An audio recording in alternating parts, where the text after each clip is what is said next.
Pour ce procès historique, le garde des Sceaux arrive un épais dossier sous le bras, prêt à se défendre pied à pied.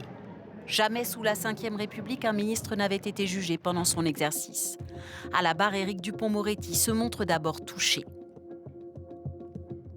Pour moi et mes proches, ce procès est une infamie et une épreuve.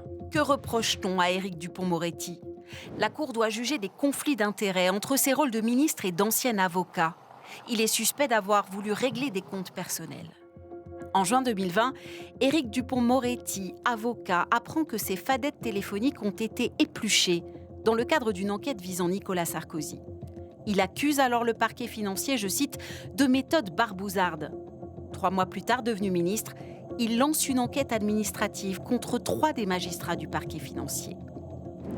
La deuxième affaire concerne un dossier monégasque. L'avocat Dupond-Moretti critique vivement un juge d'instruction.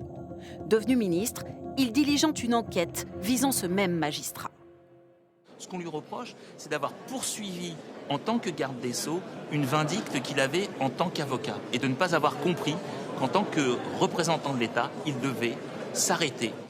Pour sa défense, Éric Dupond-Moretti affirme qu'il n'a fait que suivre les recommandations de son administration.